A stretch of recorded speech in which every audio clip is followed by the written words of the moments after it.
Okay, Bob back here. This is part 3 of my third scraping the bindings and my third graduation. So when I was off camera, I continued to scrape these bindings flush, and then I got that all done with my 3 scrapers, and I went to a plexiglass. This is a clear plexiglass block with a backing paper on one side. And what I do after I scrape is, with a hard plexiglass block, I make sure that I'm perfectly level all the way around.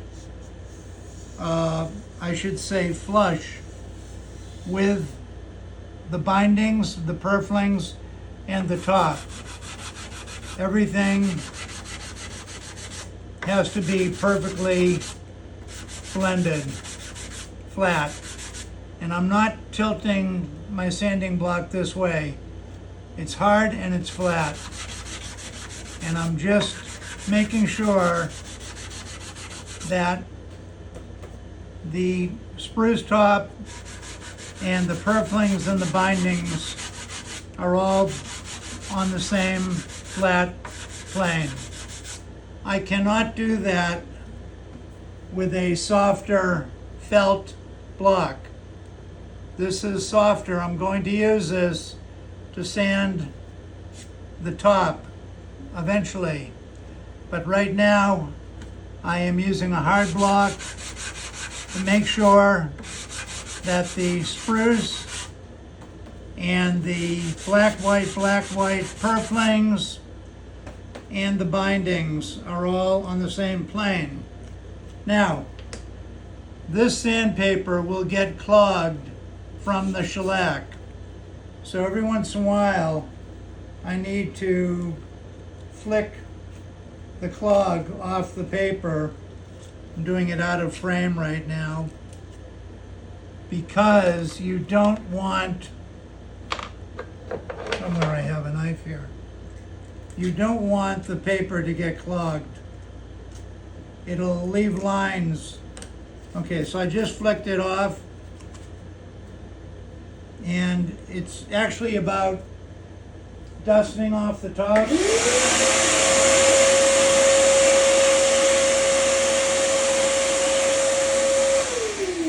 And then sanding. And I'm really just focusing on this 2-inch band around the top, making sure everything is on the same plane, and only going with the grain. Even down here, I'm not going to go across the grain anymore. I'm just going to go with the grain. Check the paper. I like to wipe it off on my towel apron that I wear. So essentially, this is the third graduation that I'm doing right now. Okay, I'll do it. I'll check the paper.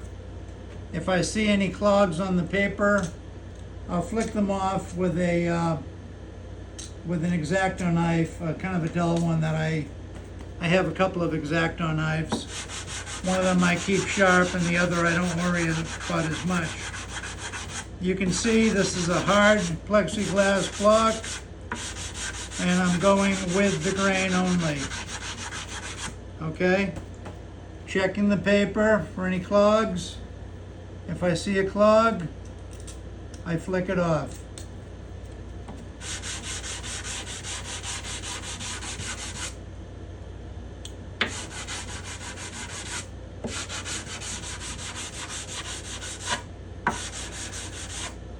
This came out very good, by the way. Knock on wood.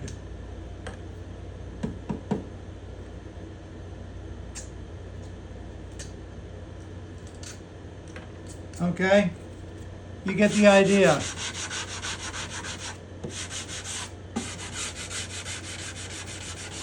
All right, now the next step, and I should be prepared for this, but I'll give you a quick demo here. Here's some 220 paper on a felt block. At this point, I will start blending what I just did with the rest of the top, and I'm going to get, you're going to see everything's going to turn frosty. I'm going to get more shellac stuck on this paper. I'm going to keep pouncing it on my apron.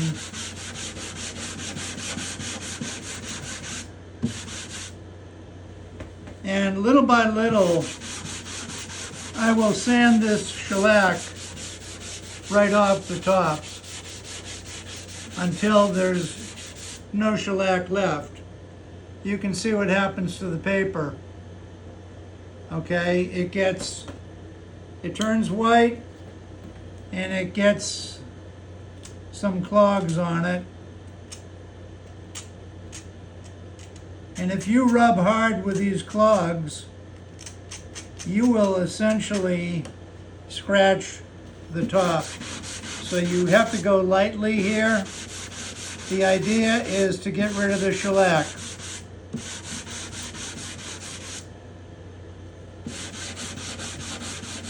And to blend. The shellac also acts as a filler, and it tends to fill any irregularities in the rosette and the top.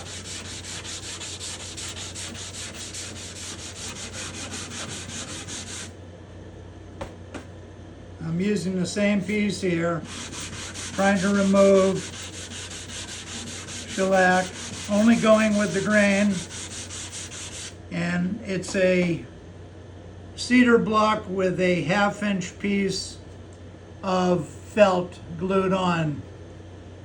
I learned this from Manuel Velasquez.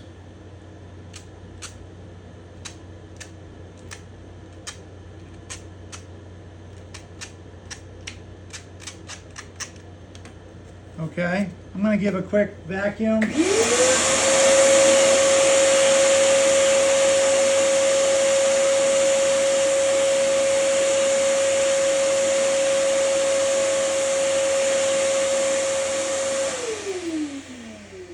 So, we've got 220 3M purple paper here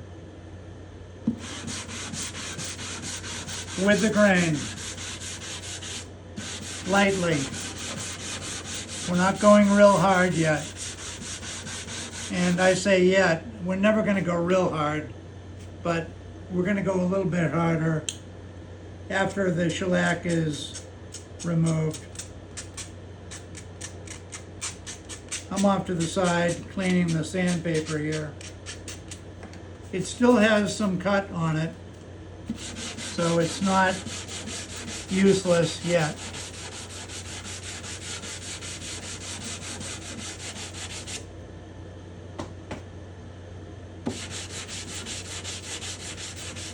And as I continue, I'm going to go to the other half of the paper now, which is cleaner, and continue. And every time I switch to a new piece of sandpaper, it takes off a little bit more shellac.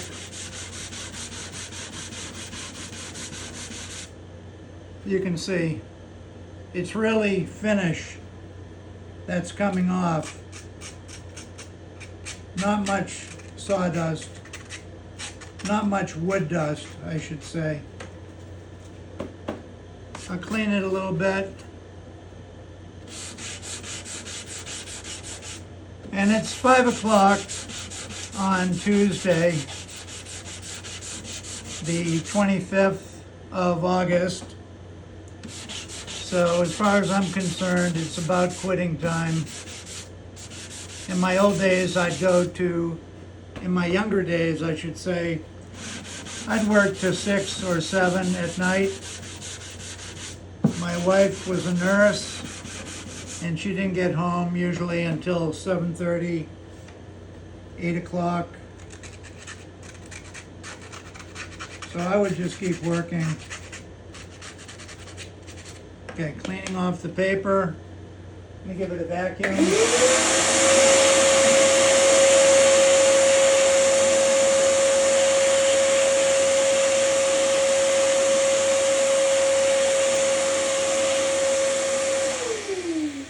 I'm using a new vacuum brush, so it's nice and soft. And I'm just going to do a little more here and then call it quits for the day. But you get the idea. So we've already, with the hard block, we've made sure that everything is nice and flush. The bindings, the purflings, and the top. And now we're just kind of doing essentially a final sanding before French polishing.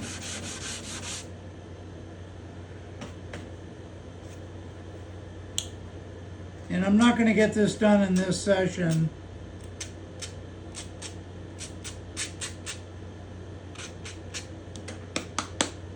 And that's what it looks like after I clean it.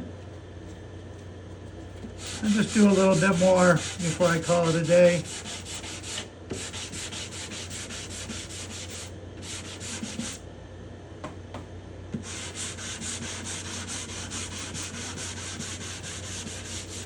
Now I'm not there yet, but after I do this, I will take, if I can find one here, I will take a 220 double-sided piece of paper, and I will use my hand and a glove, like so. I'll put a glove on. My hand and this paper will follow the contours of the top better than the felt block, because in fact the top is domed this way and this way. So I like to finish off, and I'm not there yet. I'm going to do more with the felt block, but I'm just doing a demo here. I will finish with my hand.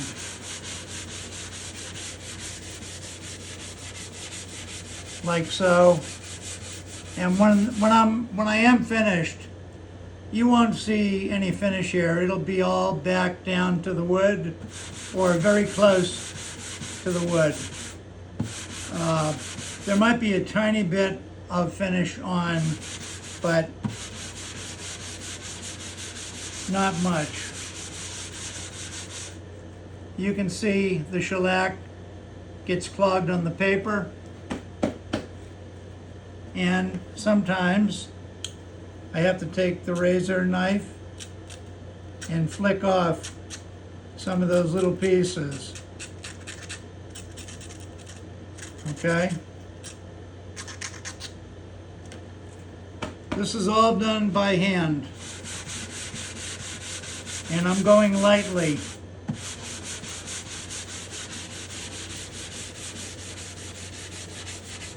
You get the idea. And I'm not going to bore you with this whole process, but this is what I go through before I start French polishing. So, I'm going to continue with the block and some fresh paper. I'll continue to do a little bit more in the center part, blending, and then I'll go to just the palm with 220, And then when I get that done, I'll go to my 320 and 400 paper, this stuff here, okay? And I'll finish up with 400 before I start French polishing.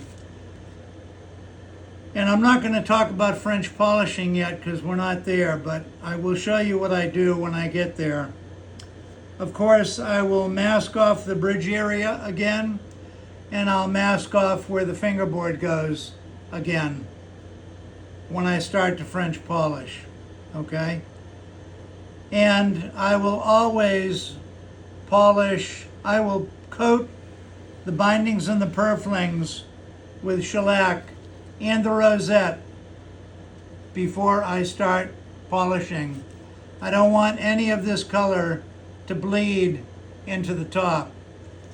And I'll show you how I do that without, I literally will just do the purfling. I don't go on to the spruce. I'll use a little rag made from a little t-shirt square folded into quarters, and I'll wipe shellac all the way around, not going onto the spruce, just staying right on that line going around. I'll do the same thing with the rosette. In order to keep the color, the black and the other colors in the rosette, I don't want them to bleed onto the spruce, or on the other guitar, I don't want them to bleed on the cedar. So that'll conclude this little video. I'm going to wrap it up for the day, and I'll continue with this tomorrow. Now, I will also scrape the side of these bindings and purflings. I will scrape those flush with the sides as well, and I actually do that in a different section of my workshop on with a different vise. And I've showed you some of that before. If you go back in the videos, you'll see me scraping the sides of the back bindings. I'm not going to photograph that. It's the same process. And like I say, these bindings stick out about a 1/64 of an inch beyond the sides. So it'll be a very quick scraping session to get them flush to the sides. Okay, that's it. Bob checking out. End of part 3 of scraping the top of the bindings and top purflings and sanding. That's going to conclude this little session. Okay, take care now. I hope you all have a great week.